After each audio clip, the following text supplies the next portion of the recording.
Shalom dan puji Tuhan saudara atas kebaikan Tuhan pada setiap kita, sehingga pada hari ini saudara dengan izin Tuhan kita boleh bersama lagi di dalam ringkasan pelajaran Sekolah Sabat, pelajaran ke-12 yang bertajuk Yusuf, Putra Mahkota Mesir.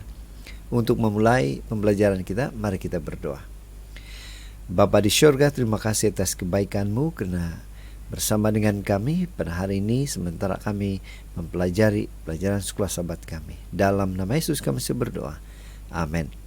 Yusuf, putra mahkota Mesir. Yang menjadi pertanyaan, bagaimana Yusuf menjadi putra mahkota Mesir? Apa yang kita boleh pelajari daripada kejadian yang bersejarah ini? Firman Tuhan, ayat hafalan kita, Kejadian 41 ayat 41 mengatakan, selanjutnya Firaun berkata kepada Yusuf, dengan ini aku melantik engkau menjadi kuasa atas seluruh tanah Mesir. Saudara, pendahuluan Sekolah Sabat kita, Yusuf kini adalah pemimpin Mesir. Saudara-saudaranya sendiri akan sujud di hadapannya tanpa mengetahui siapa dia. Kejadian 42. Saudara-saudara Yusuf akan merendahkan diri mereka apabila Yusuf memaksa mereka untuk kembali bersama Benyamin. Kejadian 43. Apabila mereka bimbang keselamatan Benyamin terancam. Kejadian 44.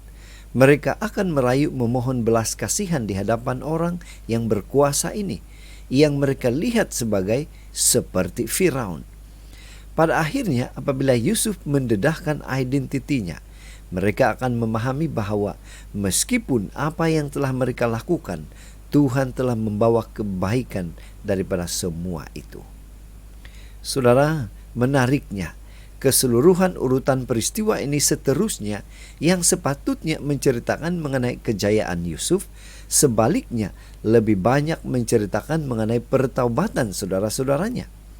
Perjalanan mereka berulang-alik dari Mesir ke Kanaan untuk menghadap Yusuf dan bapak mereka, serta rintangan yang mereka hadapi, membuat mereka mengingati perbuatan jahat mereka terhadap Yusuf dan bapak mereka. Mereka menyadari kesalahan mereka terhadap Tuhan. Saudara-saudara Yusuf lalui seluruh pengalaman itu sebagai penghakiman ilahi. Jadi untuk mempelajari atau membahas pelajaran kita hari ini, kita akan membagikan kepada 5 topik, 5 tajuk seperti yang di screen kita. Kita langsung ke tajuk yang pertama, yaitu kebangkitan Yusuf menjadi penguasa. Bagaimana Yusuf menjadi penguasa? Inilah yang menjadi pertanyaan kita. Kejadian 41:38. Lalu berkatalah Firaun kepada para pegawainya, mungkinkah kita mendapat orang seperti ini, seorang yang penuh dengan roh Allah? Selain menafsirkan mimpi Firaun, Yusuf juga mengusulkan rencana agar Mesir siap menghadapi 7 tahun kelaparan yang telah dinubuatkan. Firaun mengakui bahwa Tuhan telah memberikan hikmat kepada Yusuf. Ia mengangkat Yusuf sebagai Perdana Menteri Mesir dan memberinya seorang istri. Selama 7 tahun kelimpahan, demikianlah Yusuf menimbun gandum seperti pasir di laut. Kejadian 41:49. Dia juga dikaruniai 2 putra, Manasyeh artinya melupakan dan Efraim artinya berbuah. Tuhan telah mengubah sesuatu yang jahat, yaitu menjadi budak atau hamba, kepada menjadi sesuatu yang baik, yaitu menjadi putra mahkota Mesir. Tajuk yang kedua, yaitu Yusuf bersemuka dengan saudara-saudaranya, merupakan ujian pertobatan. Saudara, bagaimana pertemuan Yusuf dengan saudara-saudaranya? Apakah mereka benar-benar sudah bertobat? Kejadian 42 ayat 21. Mereka berkata seorang kepada yang lain, betul-betullah kita menanggung akibat dosa kita terhadap adik kita itu.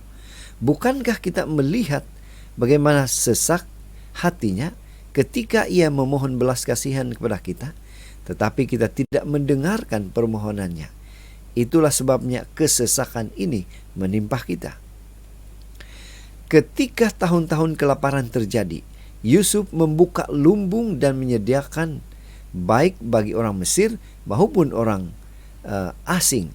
Yakub mengirim anak-anaknya ke Mesir, kecuali Benyamin. Untuk apa? Membeli gandum. Yusuf mengenali saudara-saudaranya dan memutuskan untuk menguji mereka. Dan ujian itu berhasil, karena mereka tidak tahu bahwa Yusuf memahami kata-kata mereka. Mereka berbicara di antara mereka dengan bebas. Ada beberapa kesamaan antara saat ini dan terakhir kali Yusuf melihat mereka. Kita lihat di screen kita, saudara. Merupakan gambar aja bagaimana perbezaan dan persamaan ini terjadi 20 tahun sebelumnya. Kata mereka seorang kepada yang lain. Kemudian saat ini pada waktu firman Tuhan ini, mereka berkata seorang kepada yang lain. Kemudian janganlah tumpahkan darah, sekarang darahnya dituntut daripada kita. Lemparkan Yusuf ke dalam salah satu sumur ini. Dimasukkanlah mereka bersama-sama ke dalam tahanan. Saudara, tajuk yang ketiga, Yusuf dan Benyamin atau Benjamin merupakan ujian kecemburuan. Apa yang Yusuf lakukan setelah saudara-saudaranya datang menghadap? Mengapa Benyamin perlu dalam peristiwa ini? Apakah mereka masih memiliki perasaan cemburu? Kejadian 43:34 dikatakan, lalu disajikan kepada mereka hidangan dari meja Yusuf. Tetapi yang diterima Benyamin adalah 5 kali lebih banyak daripada setiap orang yang lain. Lalu minumlah mereka dan bersukaria bersama-sama dengan dia. Yusuf menahan Simeon di penjara dan membiarkan yang lain kembali ke Kanaan jika mereka berkomitmen untuk kembali bersama Benyamin. Ketika Yusuf melihat Benyamin, perasaannya meledak. Kejadian 43 ayat 30. Dia berbicara kepadanya dengan penuh kasih sayang dan memperlakukan dia secara istimewa, sebagaimana ayah mereka memperlakukan dia.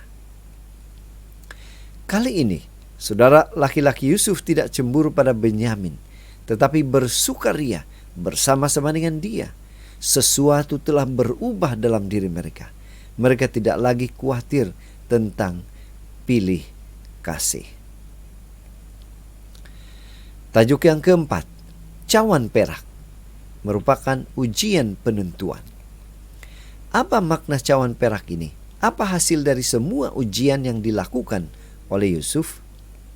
Kejadian 43 ayat 33.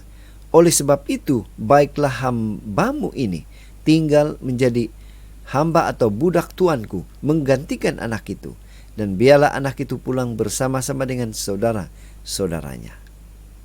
Ujian terakhir adalah menuduh Benyamin mencuri piala perak milik Yusuf. Akankah mereka meninggalkan adik laki-laki mereka seperti mereka telah meninggalkannya? Perkataan Yehuda benar-benar mengharukan. Pertama, ia mengakui dosa-dosanya. Allah telah memperlihatkan kesalahan hamba-hambamu ini. Kejadian 44 ayat 16.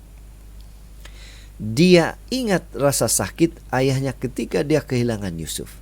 Dia berempati dengan dia dan tidak ingin melihatnya menderita lagi. Akhirnya dia menawarkan dirinya untuk menggantikan Benyamin, seperti domba jantan yang menggantikan Ishak. Saudara-saudaranya telah lulus ujian. Saatnya telah tiba. Akulah Yusuf, Kejadian 40 ayat 3. Apa? Itu tidak mungkin. Yusuf harus mengulanginya dan memberi mereka lebih banyak perincian. Akulah Yusuf, saudaramu, yang kamu jual ke Mesir. Yusuf tidak membalas dendam. Dia mengerti bahwa Tuhan telah mengubah kejahatan menjadi kebaikan. Dia berbicara tentang memelihara atau menjaga kehidupan.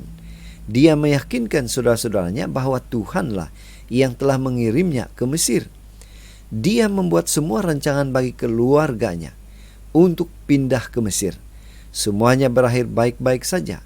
Pemeliharaan Tuhan telah dimanifestasikan dengan cara yang penuh kuasa. Pena Inspirasi menjelaskan, namun demikian Allah telah mengendalikan peristiwa-peristiwa itu sedemikian rupa sehingga pengetahuan tentang dirinya dapat diberikan kepada bangsa Israel, baik di dalam rumah Potifar ataupun di dalam penjara Yusuf telah menerima satu pendidikan dan latihan yang dengan disertai takut akan Allah telah menyediakan dia bagi pangkatnya yang tinggi sebagai Perdana Menteri bangsa itu.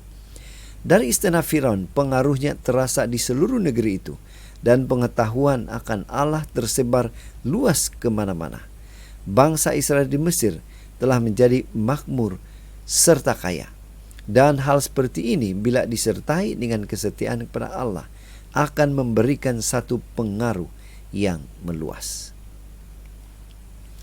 Saudara, dari pelajaran sekolah Sabat kita pada minggu ini, kita boleh menyimpulkan, mari kita mencontohi dan mengamalkan prinsip hidup yang ada pada Yusuf, setia kepada Tuhan.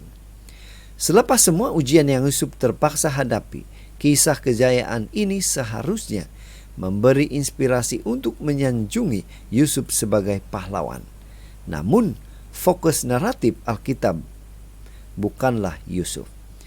Kesudahan yang menggembirakan bukanlah tentang kejayaan, tetapi tentang pertobatan, pengampunan, dan kehadiran Tuhan yang tidak kelihatan dalam perjalanan sejarah. Semoga saudara dari pembelajaran sekolah Sabat pada minggu ini sudah membuka hati dan pikiran kita, memberikan kita pengertian di dalam mempelajari pelajaran sekolah Sabat kita pada minggu ini. Mari kita berdoa. Bapa di surga, terima kasih karena mendengar, jawab doa kami. Terima kasih karena memperlengkapkan setiap kami, khususnya di dalam melayani Tuhan. Kami bersyukur Tuhan Engkau mendengar menjawab doa kami. Dalam nama Yesus kami berdoa. Amin.